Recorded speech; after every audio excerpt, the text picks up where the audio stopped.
লেবাননের সশস্ত্র গোষ্ঠী হিজবুল্লাহ দীর্ঘদিনের শীর্ষ নেতা হাসান নাসরুল্লাহকে বিমান হামলায় হত্যা করার দাবি করেছে ইসরায়েল।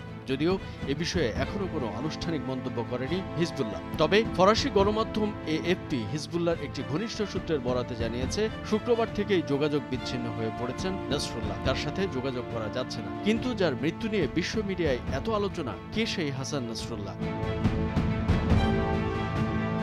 হিজবুল্লাহ নেতা হাসান নাসরুল্লাহর বর্তমান বয়স 64 বছর। তার জন্ম 1960 সালে। তিনি বৈরুতের পূর্বাঞ্চলীয় উপকণ্ঠের বুর্জ হামুদ এলাকায় বেড়ে উঠেছেন। তার বাবা আব্দুল করিম ছিলেন সবজি বিক্রেতা। 9 সন্তানের মধ্যে নাসরুল্লাহ ছিলেন সবার বড়। 1975 সালে লেবানন যখন গৃহযুদ্ধের মুখে পড়ে, তখন হাসান নাসরুল্লাহ যোগ দেন শিয়া মুভমেন্ট আমালে। এরপর কিছুকাল ইরাকের নাজাফে শিয়া মুসলিম সম্প্রদায়ের একটি শিক্ষা প্রতিষ্ঠানে কাটান তিনি। 1982 সালে আরও কয়েকজনকে সঙ্গে নিয়ে আমাল থেকে বেরিয়ে যান নাসরুল্লাহ। আমাল থেকে দলছুট হয়ে প্রতিষ্ঠিত হয় ইসলামিক আমাল। ইরানের বিপ্লবী গার্ডের সহায়তায় সামরিক ও সাংগঠনিকভাবে শক্তিশালী হয় দলটি। এক পর্যায়ে এই দলটি আত্মপ্রকাশ করে সশস্ত্র হিজবুল্লাহ হিসেবে। 1985 সালে আনুষ্ঠানিকভাবেই যখন হিজবুল্লাহ আত্মপ্রকাশ করে, তখন যুক্তরাষ্ট্র ও সোভিয়েত ইউনিয়নকে ইসলামের প্রধান দুই শত্রু হিসেবে আখ্যা দেয়। সেই সঙ্গে ইসরায়েলকে ধ্বংস করার ডাকও আসে হিজবুল্লাহর পক্ষ থেকে।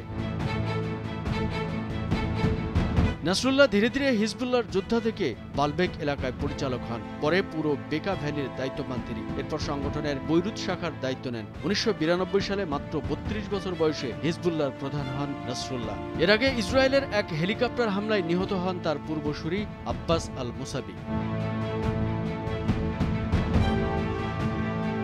নাসরুল্লাহ লেবাননের দক্ষিণে ইসরায়েলি বাহিনীর সঙ্গেও তার যোদ্ধাদের লড়াইয়ে নেতৃত্ব দেন। এক পর্যায়ে 2000 সালে সেখান থেকে পিছু হটে দেশে ফিরে যান ইসরায়েলি সৈন্যরা। তবে নাসরুল্লাহর ব্যক্তিগত ক্ষতিও কম হয়নি। ইসরায়েলি সেনাদের সঙ্গে লড়াইয়ে প্রাণ দিতে হয় তার বড় ছেলে হাদিকে।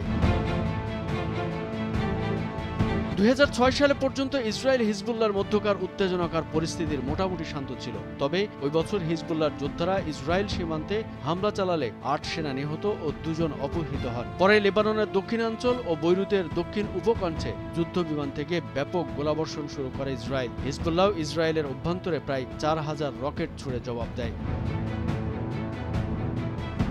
34 দিন ধরে চলা ওই লড়াইয়ে অন্তত 1125 জন লেবানন নিহত হন, যাদের বেশিরভাগ ছিলেন বেসামরিক লোক। নিহত হন 119 ইসরায়েলি সেনা ও ইসরায়েলের 45 বেসামরিক নাগরিকও। লড়াই চলাকালে ইসরায়েল নাসরুল্লাহর বাড়ি ও অফিসে যুদ্ধবিমান থেকে গোলাবর্ষণ করে। তবে সেবার তিনি অক্ষত থাকেন।